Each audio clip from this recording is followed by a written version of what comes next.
नरसिंह जयंती। यह जयंती भक्त प्रहलाद की प्रतिष्ठा की रक्षा हेतु वैशाख शुक्ल चतुर्दशी के दिन भगवान नरसिंह के रूप में अवतार धारण करने के फलस्वरूप नरसिंह जयंती के रूप में मनाई जाती है। इसका व्रत इस प्रकार से करें। व्रत विधान। इस व्रत को प्रत्येक नर नारी कर सकते हैं। खती को दोपहर में वैदिक मंत्रों का उच्चारण करके स्नान करना चाहिए। नरसिंह भगवान की मूर्ति को गंगाजल से स्नान कराकर मंडप में स्थापित करके विधि पूर्वक पूजन करने का विधान है।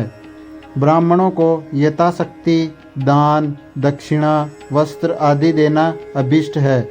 सूर्यास्त के समय मंदिर में जाकर आरती करके ब्राह्मणों को भोजन कराना चाहिए। इस विधि से व्रत करके उसका पारण करने वाला व्यक्ति लौकिक दुखों से मुक्त हो जाता है। कथा।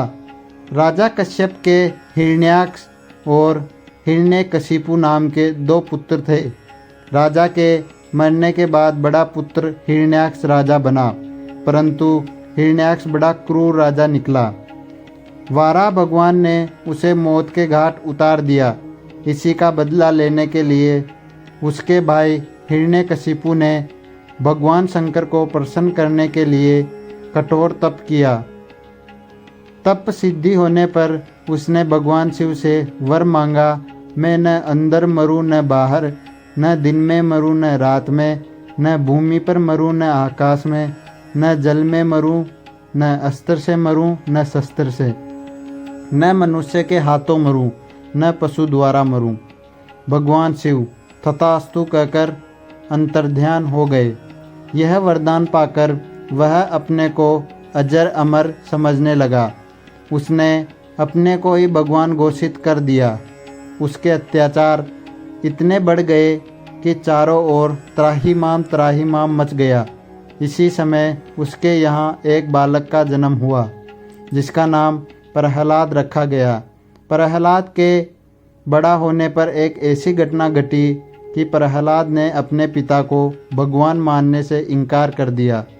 घटना यह थी कि कुमार के आवे में एक बिल्ली ने बच्चे दिए थे।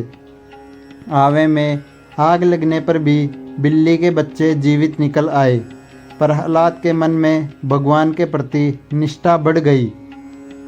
हिरण्यकशिपु ने अपने बेटे को बहुत समझाया कि मैं ही भगवान हूँ, परंतु वह इस बात को मानने को तैयार नहीं हुआ। हिरण्यकशिपु ने उसे मारने के लिए एक खंबे से बांध दिया और तलवार से वार किया। खंबा फाड़कर भयंकर शब्द करते हुए भगवान नरसिंह प्रकट हुए। भगवान का आधा शरीर पुरुष का तथा आधा शरीर सिंह का था।